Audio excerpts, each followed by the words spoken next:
بسم اللہ الرحمن الرحیم۔ کمکام ٹی وی چینل میں ہم آپ کو خوش آمدید کہتے ہیں۔ دوستو، آج کا ہمارا موضوع ہے قبض اور اس کا علاج۔ تو قبض کے لیے میں آپ کو انتہائی آسان اور انتہائی سستا نسخہ بتانے جا رہا ہوں۔ تو دوستو، کاغذ پین لیجئے اور نسخے کو نوٹ کر لیجئے۔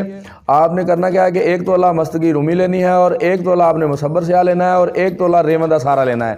یہ تینوں چیزیں مستگی، عنبر، مستگی، مصبر اور ریمند سارا، یہ تینوں چیزوں کو آپ نے کیا کرنا ہے کہ ایک جان کر لینا ہے۔ اس کی پسائی اچھی طرح کر لینی ہے، اور اچھی طرح پسائی کرنے کے بعد آپ نے کیا کرنا ہے کہ اس کی گولیاں بنا لینی ہیں۔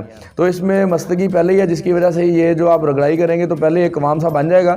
تو آپ نے چنے سے تھوڑی کم مقدار کی گولیاں بنانی ہیں، اور 2 گولیاں رات کو سوتے وقت دودھ کے ساتھ استعمال کرنی ہے، جس کے استعمال سے جو ہے وہ بالکل قبض ختم ہو جائے گی۔ اور اس کا زیادہ استعمال کرنے سے موشن لگ سکتے ہیں، کیونکہ ریمند سارا ایک ایسی دوا ہے کہ یہ جب بھی انتڑیوں میں جاتا ہے تو اس سے موشن لگ جاتے ہیں۔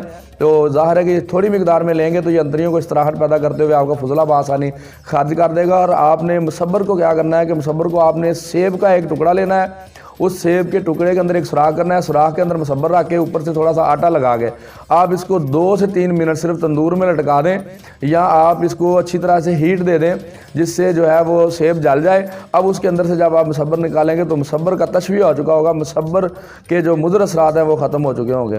تو اس کے بعد اگر آپ مصبر استعمال کرتے ہیں تو اس کا کوئی بھی سائیڈ افیکٹ نہیں ہوگا، اور مصبر جو ہے قبض کے ساتھ ساتھ وجود میں کہیں بھی آپ کے دردیں ہیں، فاضل مادے ہیں، رطوبتیں جمع ہیں، فضلہ جو ہے وجود کے اندر سے خارج نہیں ہوتا، تو مصبر کے استعمال سے وہ رطوبتیں بھی خارج ہو جائیں گے۔ اور اگر آپ موٹاپے کا شکار ہیں تو اس نسخے کو گاہے بگاہے استعمال کرنے سے موٹاپے میں بھی جو ہے وہ آپ کو خاطر خواہ جو ہے کمی نظر آئے گی۔ تو دوستو، کوئی بھی دعا اپنے معالج کے مشورے کے بغیر ہرگز استعمال نہ کریں۔